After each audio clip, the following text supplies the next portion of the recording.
Assalamu alaikum, Bismillahirrahmanirrahim.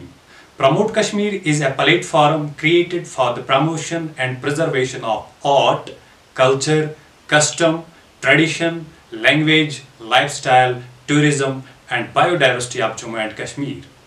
God has bestowed Kashmir with apple crop, that is Malus domestica, belongs to family Rosaceae.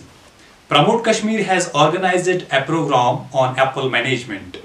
For that, we have an expert with us, Mr. Sheikh Rais Ahmad, an agriculturist having specialization in apple crop. He is currently working as business cluster lead in a multinational company, BASF, which is playing an important role in apple management in Kashmir.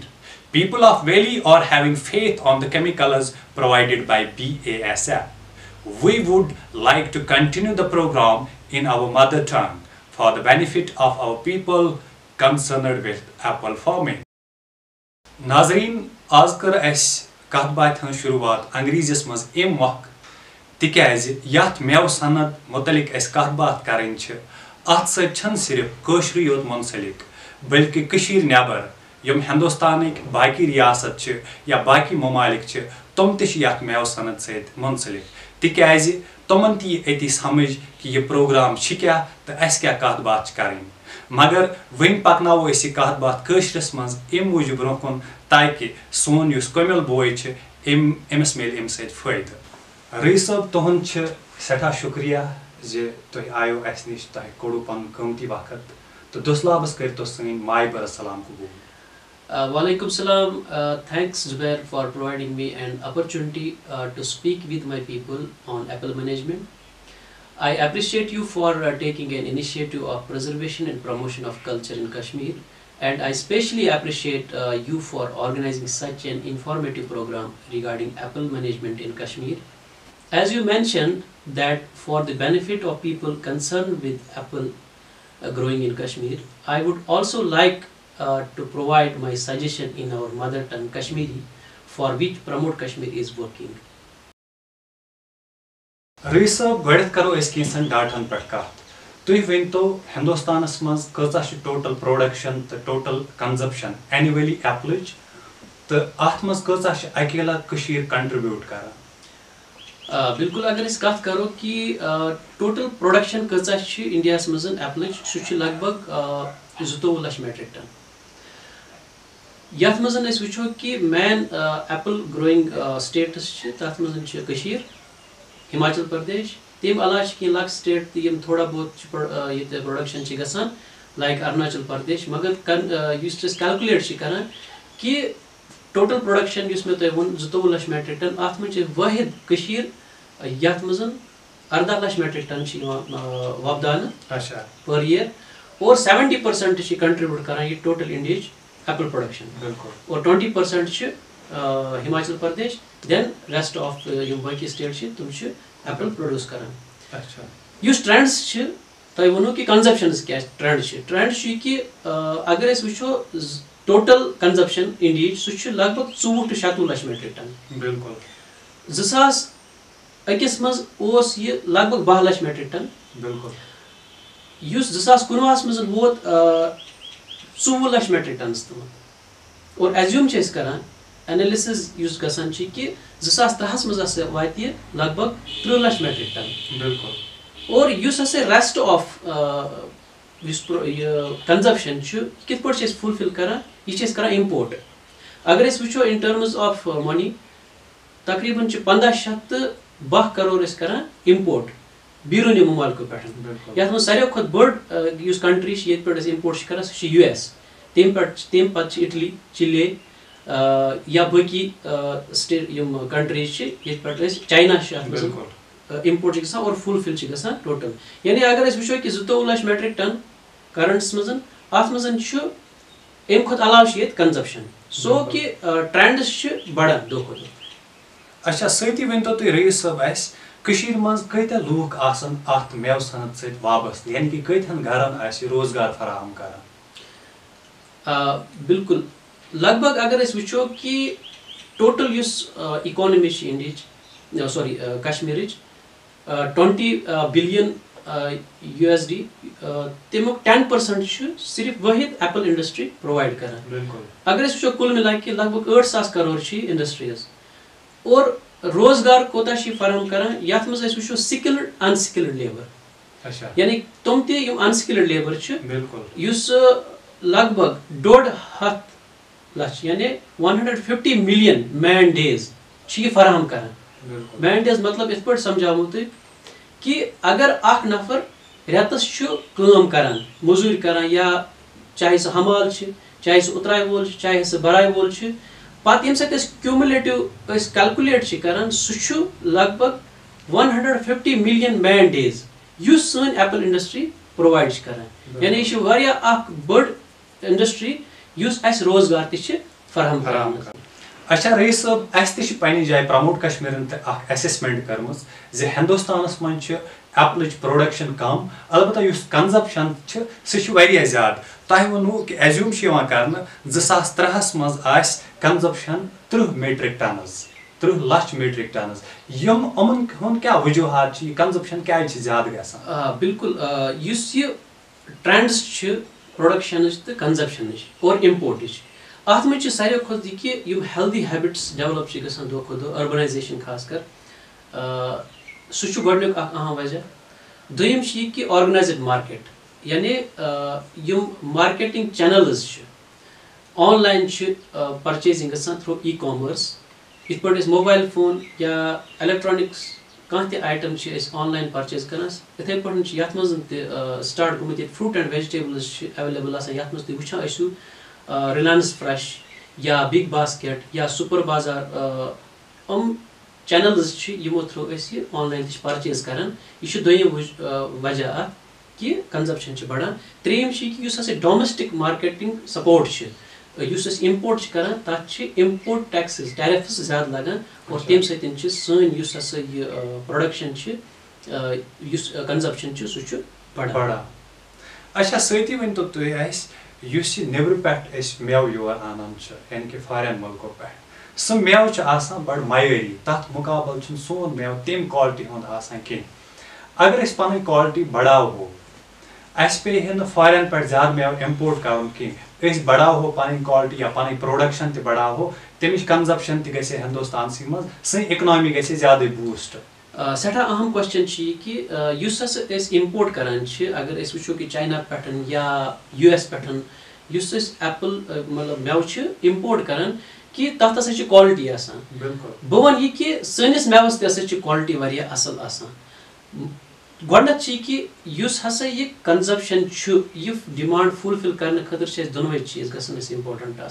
Quality तो quantity यानी असल मयारी मेव करो supply. Number 2 कि हसा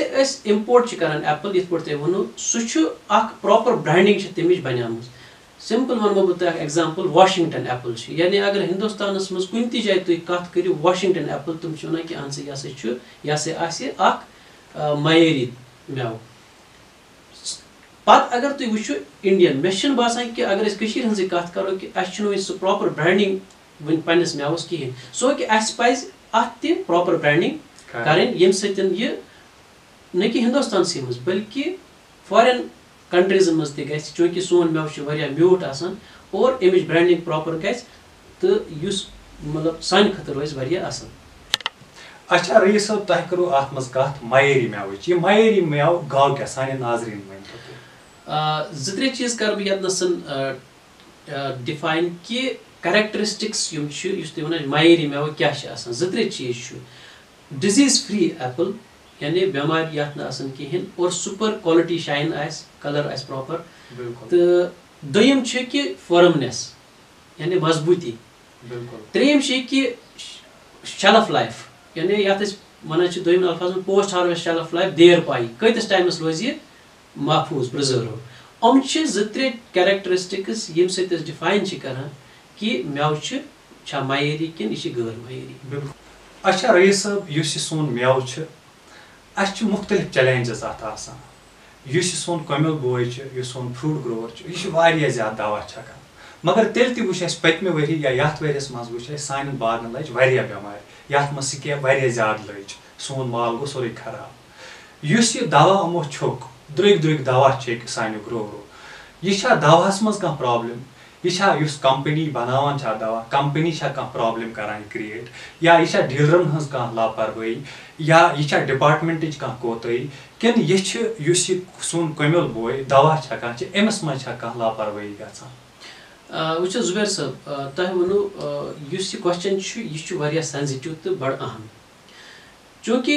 यथ various मज आय बेमार ज्यादा अत मज वजूहत यथ मज सारे खुद बोड़ वजह कि मौसमी हालत गई खराब बिल्कुल चूँकि कंपनी डीलर ग्रोवर डिपार्टमेंट प्रत कुन पन डिफाइनड रोल कंपनी हुंद अगर वो कि कंपनी दवा यम सात मार्केट से दिवान तथ दवा गोडनथ इम्पोर्टेंट यह कि अत गई CIB registration central insecticide board अत रजिस्ट्रेशन कर कि अहन सा यह सा दवा यह हेको मार्केट्स मज दित तम पे अत लेबल क्लेम यानी लेबल क्लेम गो कि अगर कह दवा बनावान कह कंपनी बनावान यह अत क्रॉपस पे लगान कि लगान यह मेवस पे लगान कि दानस पे लगान कि बे कुन क्रॉपस पे लगान यह लेबल क्लेम त्रेम यह कि पत ये एग्रीकल्चर डिपार्टमेंट सेल परमिशन दिवान या यूनिवर्सिटी ये रिकमेंड कोर्मुत तो डीलर डीलर सुन क्या रोल यह दवा सप्लाई करान और अमिस कंपनी ऑथराइज करान कि यह रजिस्टर्ड कंपनी सह ऑथराइज करान थ्रू प्रिंसिपल सर्टिफिकेट कि यह सोन ए रिटेलर हसा ऑथराइज सोन दवा कन खतर तम अलाव अमिस डिपार्टमेंट ऑफ एग्रीकल्चर करान प्रत वरी इंक्लूजन क्या हसा यह डीलर तमिस प्रॉपर डिपार्टमेंट तरफ लाइसेंस मिलान बिल्कुल पेस्टिसाइड लाइसेंस मिलान और तम पे तमिस इंक्लूड तथ मज करान कि यम कंपनी हुंद हसा हेकि दवा किनित सो डीलर सुन युत रोल और डिपार्टमेंट बह वन अत मज कि हो सकता है कि अत मज कह कोताही कह तुम कल्प्रिट्स अत मज यम मे बी स्पूरियस प्रोडक्ट अत मज इनफिल्ट्रेट करान बह हेक नह वन कह तथ खतर कंप्लीटली डिपार्टमेंट अकाउंटेबल और तुम विज विज मार्केट्स मज रेट पे त्रावान और सैंपल कलेक्ट करान अगर कुन जाए तुम कुन जाए कह बास कि यह अगेंस्ट लॉ या यह ना अप टू द मार्क कह तुम कानूनी कार्रवाई तमिस पे करान मगर युस तुम वनो कि ग्रोवर सुन अत मज मेन रोल तुम कि हॉर्टिकल्चर शेड्यूल यानी स्कॉस सन यूनिवर्सिटी जरा यूनिवर्सिटी शेड्यूल बनोमुत तथ लिखित तुमो तथ मज दवा रिकमेंड कर्मित तुमो तथ लिखित थोमुत कि अगर हसा मौसम खराब आ तथ जमनस मज करियो सा तुम डिपार्टमेंट सहित रब्त कायम या यम तुम साइंटिस्ट या डिपार्टमेंट ऑफ एग्रीकल्चर हॉर्टिकल्चर यानी कि सलाह मशवर हेयू अगर तुमो कह product recommend core may be तम सात रैनी यानी रूद पे ज्यादा और डिजीज प्रेशर हद खुद ज्यादा तम सात कर तुम कह तुथ प्रोडक्ट रिकमेंड हो सकता है शेड्यूल्स मज तम सात रिकमेंड यानी कि तुम चेंज यह तिहज रजिस्ट्रेशन और यह तुम अथॉरिटी अत खतर मार्केट्स मज अवेलेबल दुकानदार सुन तो डीलर सुन युत रोल तमिस ग्रोवर मंग तमिस खरीदार मंग सह कर तमिस फराहम हाँ तमिस तथनस यह रेस्पॉन्सिबिलिटी कि सह दी तमिस प्रॉपर बैच सह दी तमिस प्रॉपर बिल और रजिस्टर्ड कंपनी अप्रूव यानी यह परमिशन सह कर तमिस तमे कंपनी हुंद प्रोडक्ट फराहम और अगर तथनसन कह डिस्ट्रीब्यूटर या डीलर गलती कर तेल हेको वन कि अन डीलर सज खत्म मगर ग्रोवर अत मज अहम चूँकि गोडनथ तमिस मशवर कर जरूरी बह वनमो तुम सिंपल एज एक्सपर्ट वनो तुम अगर हसा वनसन रूद प्रिडिक्शन रूद बिल्कुल ठीक रूद पे अमिस वुचन कि आज टेक्नोलॉजी आज अथी लगा पता कि मौसम क्या सान घर मज जमींदार सारी जमींदारी सहित वाबस्त प्रत कस एंड्रॉयड फोन कि हे मौसम क्या रूद पे या न पे चूँकि अगर रूद 2 दह पत हावान यह जरूरी कि आज स्प्रे करें चाहे सह कुछ त स्प्रे कर बह वन कह प्रोडक्ट पर्टिकुलर प्रोडक्ट सह कर रिकमेंड तम सच कर अगर वह स्किप गो युथु रूद बंद गस तमिस इमीडिएटली तथनसन स्प्रे कर वह अतनसन चीज ख्याल थवन अगर रूद पे एम स्प्रे कर इमीडिएटली हेकि कॉन्टैक्ट फंजीसाइड इस्तेमाल कर सह कुस कर यानी इनोकुलम बेमार हूँ सह गस जोर कहें क्या तम पत अगर तमिस 1-2 दह तथ मज गैप लज तेल तमिस जरूरी सिस्टमिक फंजीसाइड करन तिकैज युस ये इन्फेक्शन छ आसान ये आसान आत्मस गुमुत बेमार खतर छ खास कर स्कैब खतर छ मॉइस्चर लीफ वेटनेस छ जरूरी अगर ज्यादा टाइमस अत पेठ रूद ये नेचुरली कि चूंकि तुम वो ये वरियस मज मौसमी हालत वारिया ज्यादा खराब कुन नत कुन रंग गई कोतही ये मज स्किप गो और अम पे सारे खुद अहम ये चीज कि वन बाय डिफॉल्ट अस चुक आज दवा अस दिमो गैप 10 दोहन 15 दोहन न अगर मौसमी हालात ज्यादा खराब तेल गैप ज्यादा दिन कहें अमिस ज्यादा खुद ज्यादा तेल दिन 7 दो और 7 दो या 8 दो पे अमिस दवा स्प्रे रिपीट फॉरेनस मज वुचमुत कि यम साथ कंटिन्यूअसली रूद पेवान लूक रोद मजी तत फॉरेनर तुम रोद मजी तत स्प्रे कर मगर अत मज स्किप करान मे बी ये वजह बिल्कुल बिल्कुल इत पे मे तुम वन कि अत मज जरूरी कि गैपिंग प्रॉपर सह मेंटेन और वेट लीफ वेटनेस कतिस टाइम्स तमे हिसाब से डिसाइड कर कि कर दवा छकन बहरहाल दो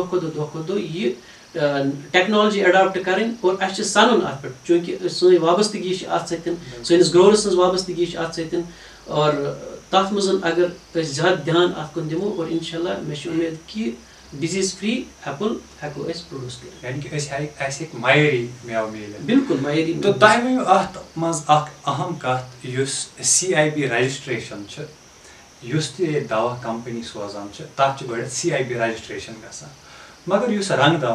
दवा बैन कोर्मुत गवर्नमेंटन थ्रू आउट द इंडिया अत CIB रजिस्ट्रेशन मिलान अगर न अत CIB रजिस्ट्रेशन मिल तेल कत पे सान बागन अमिस स्प्रे गसान यानी कि ये कत पे अवेलेबल तेल आसान वो चूंकि युस ये सब्जेक्ट रंग दवा युस लोकल गवर्नमेंट या एग्रीकल्चर मिनिस्ट्री ऑफ एग्रीकल्चर तुम अथॉरिटी आसान कि कुछ प्रोडक्ट करोन अलाउ कुछ प्रोडक्ट करोन अलाउ राइट नाउ अगर वो कि government of Jammu and Kashmir ये रंग दवा अत पे यह मना आमुत कर कि यह मसा करो इस्तेमाल कह तम पे हाँ बह वन यतन कि कह रजिस्टर्ड कंपनी या रेप्यूटेड कंपनी यम यह बनावान तमो कोर इमीडिएटली बंद अम पे हो सकता है कि अगर कह वनस तनान तथ खतर गवर्नमेंट ऑफ J&K तम विंग लॉ इन्फोर्समेंट डिपार्टमेंट बनोमुत यम रेड कर मार्केट्स मज और अगर कुन ती जाए तुम कह मिल सह तिज अकाउंटेबिलिटी कि तुम कर तथ पे कानूनी एक्शन अच्छा रईस साहब तुम अकिस बजबार कंपनी मल्टीनेशनल कंपनी BASF तमिक तुम बिजनेस क्लस्टर लीड तुम वन तो तहज कंपनी हुंद क्या रोल सान एप्पल फार्मिंग मज चूंकि BASF मल्टीनेशनल कंपनी $150 वरी पुरानी कंपनी और बह कंपनी सत मुंसलिक BASF हमेश फार्मर जमींदार अम सज प्रॉब्लम वुचित प्रॉब्लम मद्देनजर थयित इनोवेशन या वनो कि प्रोडक्ट्स तम सोल्यूशन फराहम कर बिल्कुल BASF अगर वो कि कंटिन्यूअसली लास्ट 3 years यम ते प्रोडक्ट मार्केट्स दी तुम न्यू इनोवेशन यानी सह नई टेक्नोलॉजी हंद तुम दवा यथ मज सारे खुद इम्पोर्टेंट 2017 मज कोर लॉन्च मैरीवन युस ब्रॉड स्पेक्ट्रम फंजीसाइड और प्रिवेंटिव स्प्रे अगर करो इन टाइम कि युस तथ टाइमस मज कि बेमार लगन खतर सह कर तथ रोकथाम तम पे कोर गड वन बह कि मैरीवन यह SDHI केमिस्ट्री यानी यह लेटेस्ट केमिस्ट्री ये वन सक्सिनेट डिहाइड्रोजनेस इनहिबिटर यानी यह बोड़ सब्जेक्ट शॉर्टस मज वन बह कि यह सह दवा बेमार सत कुलिस सेहत ति बख्शान यानी अमुक हेल्थ टॉनिक वन बह कहें बट एक्सीलेंस बेनिफिट्स वन अत इथे पे कोर पारस ब्या product launch use special for scab ये नाव सरकार्डिस प्लस तह वुचमुत पारस मीडिया मज तव या पेपर सह न्यू इनोवेशन युस नई टेक्नोलॉजी हूँ दवा स्पेशल फॉर स्कैब अम अलाव कैब्रियोटॉप ये ऑलरेडी 10 वरी गई मार्केट्स मज और ब्या प्रोडक्ट लास्ट मज one signum for fruit finishing और क्वालिटी खतर प्रत कुन प्रोडक्ट डिफाइनड स्टेज रिकमेंड कोरमुत अच्छा और under proper protocol use A plus पे रिकमेंडेशन कत मकदारस मज कत टाइमस मज इस्तेमाल करन और अगर फार्मर इस्तेमाल कर तथ टाइमस मज और यम तथ टाइमस मज बेमार या बेमार लगन खतरे तमो निश रोज मेव महफूज बिल्कुल BSF युस यह सिर्फ बिजनेस योत करान कि सिर्फ डीलरस तुल दवा पन बिजनेस कोर जनरेट बल्कि प्रॉपर सर्विसेज त फार्मर्स प्रोवाइड कर अच्छा यथ मज ये टीम लगभग 3 लड़कन हज टीम यम पन ऑफिसर्स जाय अलग अलग जायन पे तुम तैनात कर्म और बहुत पान डायरेक्टली ये लुक आफ्टर करान अगर वो कि थ्रू फेसबुक मैसेज करान कंटिन्यूसली फार्मरन कि कुस कुम प्रॉब्लम्स और तुम क्या सोल्यूशन और एक्सपर्टाइज यम हसा कि टेक्निकल डिपार्टमेंट न कि सिर्फ दवाहन योत की बल्कि अम अलाव चाहे सह फर्टिगेशन चाहे सह इरिगेशन चाहे सह प्रूनिंग यम अत रिलेटेड कह मतलब सवाल फार्मर सद कह क्यूरी तुम एड्रेस कर पूर कोशिश करान अगर वो कि पेंडेमिक गो अत मे मे बी क्लिप फेसबुक पे कि सन कंटिन्यूसली यह कोशिश कि सैनिस जमींदार भैस यम रंग हेल्प हेको कर तो सह कर तमिश कर फेसबुक पे एक्टिवली या थ्रू व्हाट्सएप या थ्रू फोन कॉल रिसीव तरान अम अलाव BSF सत स्टीवर्डशिप यानी सेफ्टी हूँ बड़ एहतमाम करान कि फार्मर दवा इस्तेमाल करान चूँकि तमिस केमिकल अमुक नेगेटिव इम्पैक्ट सेहत पे तथ पे करान पूर डेडिकेटेड दो मनावान कि फार्मर समझावान कि कित कर पन पान प्रोटेक्ट अगेंस्ट केमिकल्स तो अगर नस प्रोटेक्ट करो कि अमुक हसा मजीद असरात सैनिस सेहत पे सो ये सन रेस्पॉन्सिबिलिटी पूर पे अंजाम दिवान अच्छा तो सती आखरस पे वन तो तुम सान नाजरीन कि तुम क्या मैसेज दिवान अमिस सैनिस फ्रूट ग्रोवरस अमिस क्या पज फ्यूचरस मज करन अम सुन फ्यूचर क्युथ जुबैर साहब मेन यह मैसेज पन्न जमींदार कनिल बायन कि हमेशा करियो काम युस हसा रिकमेंडेड दवा तुम करियो इस्तेमाल और सलाह तो मशवर करियो एक्सपर्टन सहित चाहे यूनिवर्सिटी साइंटिस्ट चाहे डिपार्टमेंट ऑफ एग्रीकल्चर ऑफिसर्स या village agriculture extension officers village level पे या कंपनी ऑफिशियल्स कंपनी एक्सपर्ट पन मार्केट्स मज लुक आफ्टर कर तमन सत करियो प्रॉपर मशवर विज और युस सोन यह मेव अल्लाह ताला न्यामत बख्श मज अत पे थो पूर ख्याल थो अमुक और अत भरियो लोल और इंशाल्लाह रहमान युस सोन मुस्तकबल सह ब्राइट सोन फ्यूचर ब्राइट रईस साहब तुहन सठा शुक्रिया तुह कोड़ो पन कीमती वक्त सान खतर नाजरीन तुम बोजान शेख रईस अहमद साहबस यम जना